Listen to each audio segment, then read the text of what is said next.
question. I think the starting point is that those targets were set in the context of that we're just not fighting malaria. We're actually on the push towards elimination. As at 2022, the prevalence rate was 22%, and the idea was to get that to below 10% by 2025. And I think it's important to emphasize we're already in 2025, so at least that sort of speaks to the urgency of that conversation. But I think within that national numbers, which is moving from 22% to below 10%, there are multiple variables because some states are as high as 41%, while some are slightly above 10% mark. So it means that even though as a country, the travel direction is very clear, let's move from 22 to 10%, it meant right from when those targets were set that some states will need to work a lot harder because clearly if you're like 42% and you need to move to, say, 8%, then that will require a lot more effort than, for example, a state that was actually 12% working towards getting to below 10%. And also, that's the prevalence number, but there were also numbers related to deaths, so which are actually a measure of how well and how effective our clinical care processes are. And the idea was to get below 50 deaths per 1,000 live beds. So that's really bring it down. And I think maybe to put context here so that our audience will understand what we're saying.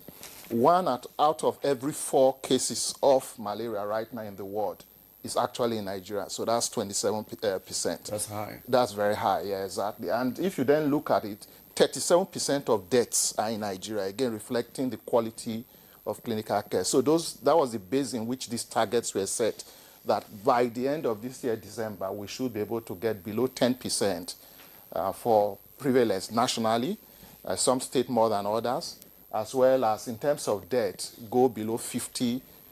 Even 50 deaths is quite high, but it's just sort of recognizing where we're coming from.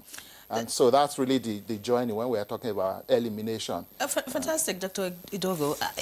You say you intend to reduce these numbers that you just mentioned by the end of this year. I'm thinking this program started in 2021, this is 2025. So in the next, say, 7 months, you want to achieve this magic? How? I think some of that progress is already there. And I think that's why if you look at the team that we've taken as a country, is talking about staying committed. Because I think the journey from 2020, well, we've actually seen some dramatic reductions. So if you look at, for example, all the investments that have been made, whether it's in ITN, we've scaled up ITN very dramatically to almost 300 million distributed over these last 4 or 5 years that we're discussing now. We've thrown in seasonal, what we call seasonal malaria chemoprophylaxis. What it means in plain speak is that we are ensuring that in places where there's very high transmission, that children below 5 years actually get a dose of medicine to prevent them from getting malaria. So again, we've scaled that to 21 states in this same time frame that we're discussing. We've also introduced the malaria vaccine. Again, I'm actually quite pleased Kebbi is even online, because that's one of the states where it was piloted.